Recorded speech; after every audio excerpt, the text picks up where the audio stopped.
क्या होगा? मैं उसे जानता हूं।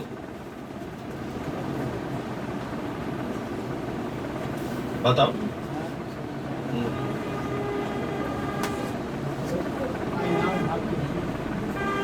सब में हाउ टू लगा देगा। मैं उसे जानता हूं, उसमें हाउ टू का यूज कहाँ, किस कंडीशन में करना, ये पहले समझ लो। कि कह रहा है कि मैं उसे जानता हूं, इसमें हाउ टू कहां से आएगा? मैं उसे जानता हूं। इस सेंटेंस में क्या कोई ऐसा एक्शन है जिसमें तरीका बताया गया हो? ये जो सेंटेंस है, क्या इसमें कोई ऐसा एक्शन है जिसमें तरीका की बात की गई हो? मैं हिंदी बोलना जानता हूं। दोनों सेंटेंस को देखो, क्या अंतर है दोनों में? कि मैं उसे जानता हूं, इसमें किसी भी तरीका की बात नहीं हो रही है। लेकिन मैं हिंदी बोलना जानता हूं, इसमें बात क्या हो रही है कि हिंदी कैसे बोला जाता है ये मुझे पता है। तो जब किसी काम को किस तरह से किया जाता है या नहीं किया जाता है, इस तरीका के विषय में बात की जाती है, तब ऐसे कंडीशन में क्या आता है? हाउ टू आता है। अन्यथा ऐसे नहीं कि जानता हूं या आता है, ता है, ऐसे सेंटेंस में हम सब में हाउ टू लगा दें। ये बहुत बड़ी चीज है, इसलिए इसको याद रखोगे कि जानता हूं देख करके हम लोग अक्सर क्या लगा देते हैं? How to. ये ऐसा कंडीशन नहीं है। हाउ टू दिखाता है क्या चीज? तरीका। किसी भी काम को करने का तरीका बताता है हाउ टू। अब मैं उसे जानता हूं, इसमें किसी भी तरह के तरीका की बात नहीं हो रही है, इसलिए डायरेक्ट बनेगा आई नो हिम। मैं उसे जानता हूं, बस हो गया। लेकिन इसमें ऐसा नहीं लिख सकते आई नो हिंदी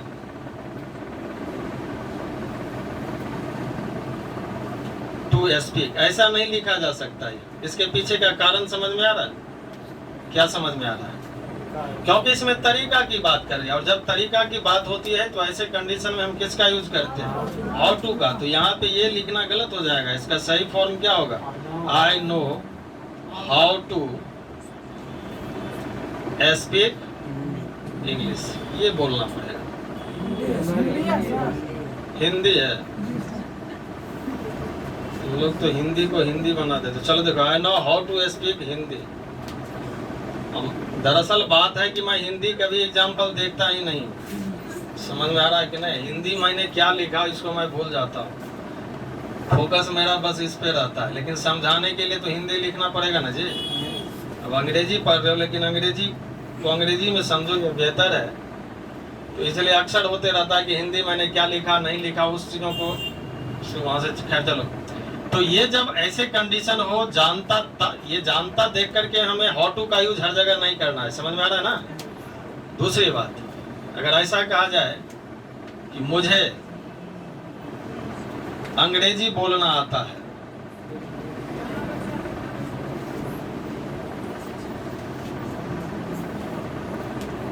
मुझे अंग्रेजी बोलना आता है, अब बताओ सेंटेंस में क्या यूज करेंगे?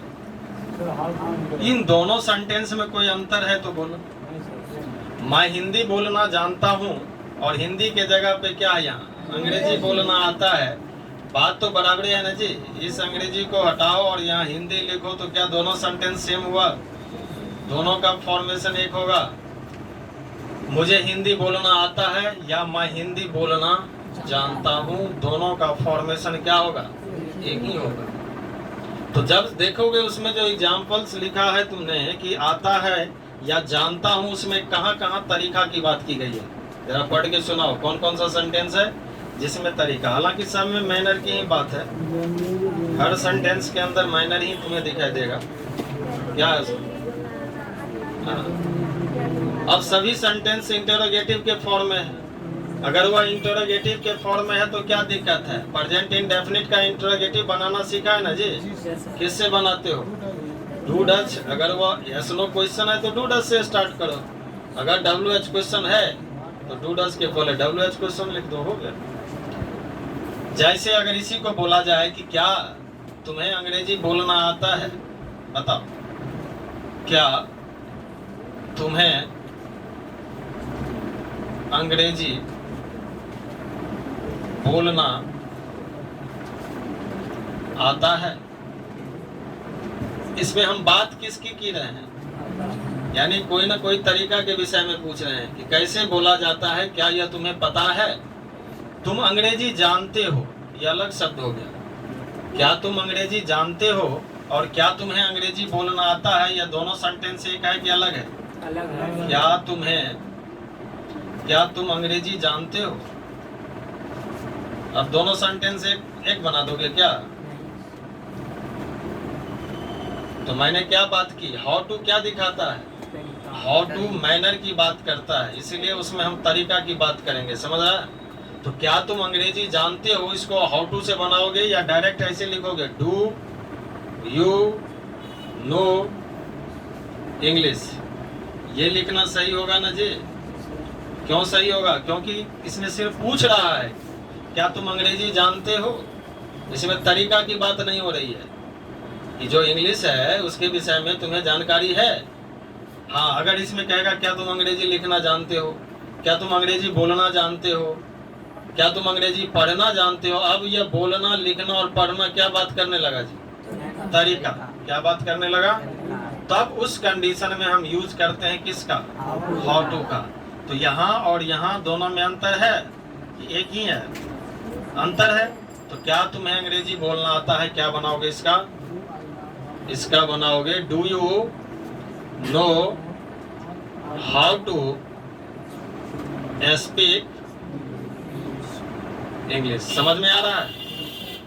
तो इस तरह से हम सेंटेंस का फॉर्मेशन करेंगे। हर जगह हाउ टू का यूज नहीं हो सकता, और कब कब हाउ टू का यूज होगा तो बस उसका सिंपल सा उपाय है कि किसी भी काम को करने का तरीका के विषय में अगर बात की जाती है तब वहां हाउ टू का यूज होता है। क्या तुम्हें तैरना आता है? क्या तुम्हें तैरना आता है? क्या बनाओगे? खाली हाउ टू लिख दोगे? अब कोई पूछेगा कि क्या तुम्हें तैरना आता है, इसका ट्रांसलेट करो, तो कहोगे हाउ टू। क्या बनाना है? Do you know how to swim. चलो नोट कर लो इसको।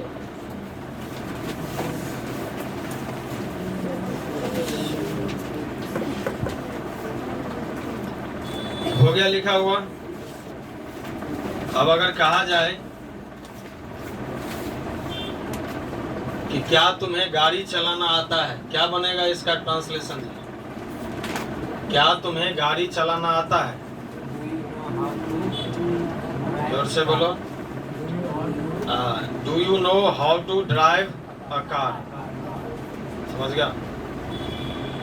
अब गाड़ी का मतलब गाड़ी, कार। क्या तुम हवाई जहाज उड़ाना जानते हो? तब वहाँ पे क्या होगा? ड्राइव ना यूज हो करके तब वहाँ फ्लाई का यूज हो जाता है। समझ रहे हो ना जी? क्या तुम मोटरसाइकिल चलाना जानते हो? बाइक चलाना जानते हो? अब यहाँ पे ड्राइव भी यूज नहीं होगा, तब किसका यूज हो जाएगा? राइड का। दो चक्कों के वाहनों को चलाने के लिए हम लोग किसका यूज करते हैं? राइड। वैसे ही कह देते हो तुम लोग कि मैं बाइक चला रहा हूँ, यानी ड्राइव कर रहा हूँ, बाद में फोन करना, बोलता है ना। लेकिन क्या बाइक चलाने के वर्ड को हम ड्राइव में देंगे? बाइक चलाने के लिए हम यूज करेंगे राइड का। वैसे राइड का अर्थ घुड़सवारी भी करना होता है। समझ गया कि नहीं? फिर दो से अधिक चक्कों के वाहनों को चलाने के लिए हम किसका यूज करते हैं? ड्राइव का। ट्रेन के लिए डिपार्ट का भी यूज किया जाता है। समझ गया? और जो हवा में उड़ने वाला है, स्पेस क्राफ्ट है, उसको चलाने के लिए किसका यूज करते हैं? फ्लाई का, क्योंकि उसको उड़ाता है। लेकिन तुम लोग भी मोटरसाइकिल चलाते कहाँ? कौन कौन चलाता है इसमें से? सब मोटरसाइकिल उड़ाते रहता है ना। बस चले तो मोटरसाइकिल को हवाई जहाज बना देगा। और पहले चलाता कैसे ये सब गाड़ी? स्टेट में नहीं चलाएगा। वो सांप क्या, वो सांप का भी कान काट लेगा इससे। और इतना झुका झुका करके मोड़ के चलाता है, अद्भुत कलाकार सब। समझ गया ना? ये तरीका कहाँ से सीखा तुम लोग? हाउ टू से? तो अच्छे गुणों को सीखना, बुरे गुणों को छोड़ो, अच्छे गुणों को सीखो। और दिक्कत क्या है, बुरे गुण हम लोग सीखते हैं कि वो ऑटोमेटिकली आ जाता है अपने अंदर। अच्छे गुण सीखना पड़ता है, बुरे गुण तो अपने आप हो जाएगा। अब सिगरेट पीना तुम्हें सीखना नहीं पड़ेगा कि कैसे सिगरेट पीना है, अद्भुत तरीका से सिगरेट पीता है, मुंह से सोटा मारता है, नाक से निकालता है, और दोनों नाक से धुआं निकालते रहता है। नहीं जी, ये कलाकार सब है, ये सब जो है ना साक्षात कलाकार है। अच्छे गुणों को सीखना है तुम्हें। बता क्या रहे थे? हाउ टू का यूज। अगर तुम्हें कहे कि क्या तुम खाना पकाना जानते हो, क्या बनाओगे? जल्दी बोलो।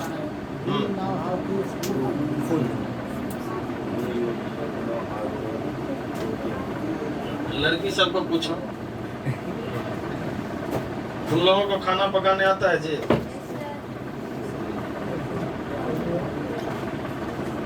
आता भी रहेगा तो क्या बोलेगी? नहीं, हम नहीं जानते हैं। खाना क्या होता है तो हमको पता ही नहीं। खाना पकाना क्या होता है ये तो पता ही नहीं है। चलो देख लो, क्वेश्चन देख लो।